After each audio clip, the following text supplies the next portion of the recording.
Hello and welcome back to Holt, Hanley weather. Winter Storm Odell is already bringing some nice snowfall to the Midwest. As you can see here, central Illinois, you're already at about 2 inches, and southern Michigan, you're at about 2 inches as well, and the storm's just getting started. As we move through, by Wednesday at about 1 p.m., those accumulations really start to come in. The big story with this storm is it's just been slow to develop. Really, the reason behind that is we thought those two lows were going to combine and really drop a bunch of snow on areas like Chicago, but as it turned out, the lows just kind of hung out for a while and moved a little south.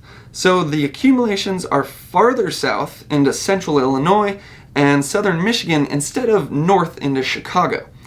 As we move through to Thursday morning, you can see that bullseye in southern Michigan has really started to fill in. You guys are getting maybe 5 to 8 inches with this one, whereas central Illinois, you could be in that 2-inch range, and Indiana, you're getting a pretty good amount with this one too, 3 to 5 inches throughout most of your state. Northwestern Ohio, you guys are also getting some nice snow with this one, maybe reaching 5 inches in some places. Let's take a look at the precip type and rate associated with Odell. Right now you can see there's a nice band of snow filling in from basically Missouri up into Michigan. And the key thing you're going to want to look at here is where that bullseye of heavy accumulations was in southern Michigan. If you remember, they were getting the most snow with this, maybe 5 to 8 inches. And the reason, it's not because of heavy snowfall rates, it's because of how long they are in the area covered by snowfall. You look at right here, this is early Wednesday morning at about 1 a.m. Southern Michigan, you're in snowfall. Well, watch how long this area stays in that area covered with this blue, which indicates snow. Moving into Wednesday at about 7 a.m., you can see some heavier rates filling into central Illinois. That's where we're at right now. You know, maybe another inch or two is going to build in there, but by really Wednesday at 1 p.m., this low starts to move off and then eventually up into the northeast. It's going to bring some awesome snowfall totals to the northeast, but we'll get to that in a second. You can see by Wednesday at 1 p.m., it's moved out of Illinois and it's really focusing its energy on Indiana and northwestern Ohio. But again, southern Michigan's still in that bullseye covered by snow. See, Thursday at about 1 in the morning is the time when they're finally out of it. So they basically get 24 hours of accumulated snowfall with this one, maybe getting 5 to 8 inches in some places. The other big story with this one is the high winds. And the high winds are doing two things. They're bringing all that cold air down, allowing for the snowfall, and they're also kicking up some big waves on Lake Michigan. The waves associated with Odell and these heavy winds, they're saying 12-foot waves on Lake Michigan. To put that into context, I'm in California right now. The waves are about 4 feet. So I might need to go get a plane ticket and head to Lake Michigan because the surf might actually be better there than it is on the Pacific. The other big thing is that's bringing these cold air down. Right here you see, Illinois, you're basically still in the green. That's above the freezing line. And then as these winds continue to come around the low, remember it's counterclockwise. So as the low moves off, it brings the cold air down behind it. Well, you really start to see that move in throughout the day today on Wednesday. So don't get too comfortable. Cold temperatures are coming. You see Fort Wayne gets down to 22 degrees by Wednesday night. And if you remember, right here was the area of the heaviest snow accumulations. That's because of these high winds kicking up some lake effect snow off of Lake Michigan. That's also the big story for the Northeast. That lake effect snow is going to play a huge role in New York. So let's look at how this storm has really stalled out. At this point, the models were saying that these two different lows would have already combined, and that's why Chicago was supposed to get record snowfall. Well, as it turned out, they haven't combined yet. They're really not going to combine until they hit the Northeast, and that's why the forecast for the Northeast it's looking awesome right now. But we basically still have this little trough here and bigger trough filling into Oklahoma area, and then that's finally going to combine as it moves into the Northeast on Thursday at about 7 a.m. And one thing you want to look at here is how close these isobars are. When the isobars, lines of constant pressure, when those are really close together, that's when you start seeing really, really heavy winds, extreme wind damage, and they're even closer on the right side of this trough here. So that's going to be doing something interesting for the northeast. And you also want to look at the direction of those wind barbs. They're going straight over the Great Lakes into the northeast. Well, what is that going to do? It's going to drive some amazing snow accumulations for the northeast. As you can see, western New York, you could be in that area getting over a foot of snow with this one. Northern New York, foot of snow. Parts of northern New Hampshire into western Maine, you guys are going to be in that 12 to 18 inch range.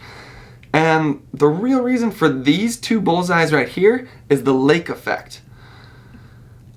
As we move in here, you see this low move through the northeast. It's going to be doing something really interesting. Think about that circulation around the low. It's the counterclockwise circulation. So on the right side, it's bringing the warm air in. This current right here along the east coast, the Gulf Stream, it's extremely warm. It's bringing up tropical waters from the equatorial Atlantic. So what that's going to do is it brings this warm air in, so most of the precip at the start of this storm is coming in as rain. Heavy rainfall rates in eastern Pennsylvania at about 1 a.m. on Thursday. But I know what you're thinking, warm air moving in, it's going to be rain, going to ruin the snowfall. Actually, it's good for snowfall. That sounds weird. Warm air, good for snowfall? Well, what it does as this warm air moves in, it rises, creates a bunch of clouds, and it's also bringing in a lot of moisture. So the clouds have a lot of water vapor, a lot of water droplets in them. So when that cold air fills in behind the low, when that precip falls, it can fall as snow because it's now cold. So the warm air kicks up the storm, and then the cold air allows that precip to fall as snow. As you'll see on Thursday at about 7 a.m. for northern New York, where they are getting extremely high snowfall rates. That's into the 0.2, maybe 0.4 inches per hour for New York with this one. You see those other really strong rates building into northern New Hampshire. Again, this is 7 a.m. on Thursday. If you remember that map where it showed the two little troughs, this is when those combine. That's just going to bring a ton of energy to the northeast. And then those heavy rates build into Maine by Thursday at 1 p.m. That is the heaviest rates we've seen throughout this entire storm. As we move through the Midwest and Northeast, the strongest snowfall rates are going to be at about 1 p.m. Thursday for basically the entire northern half of Maine. And the big thing you want to look at here, as this low just kind of hangs out over the northeast, remember those winds are coming off the Great Lakes right here. So right here and western New York, that's just going to stay covered in snowfall for a long period of time. Just like we saw in southern Michigan, the same thing is going to happen for New York, especially in northern New York where they had the high snowfall rates and then they have the long amount of time where snowfall is still accumulating. This is moving all the way through Friday at 1 p.m. Northern New York still getting snow. Saturday morning, northern New York still getting snow. And basically, it hangs out throughout the weekend, especially into western New York where you're still getting snow at Saturday at 1 p.m. Pretty awesome. This is my favorite map of the entire video right here. This is Thursday at about 1 p.m. As we click through here, you can see these winds the entire time extremely strong right over the lakes. Now, you can see they're really strong building in to northern New York where we saw those highest snowfall rates. Now, lake effect is a really cool concept.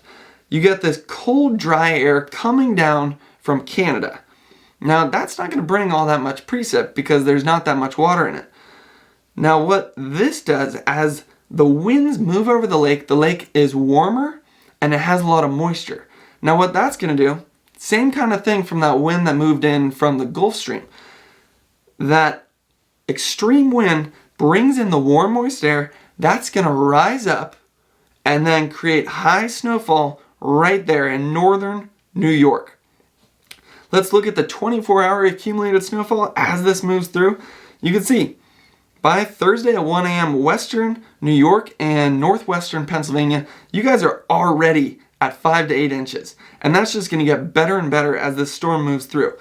Western New York, you're up into the 7 to 9 inch range, whereas you start seeing those bullseyes in western Maine, northern New Hampshire, and northern New York. You guys are getting over a foot of snow with this one. I'm really hoping this one pans out well for you guys, because it's been a pretty bad winter as far as winter storms go for the Northeast. And you see, hangs out throughout Thursday, throughout Friday.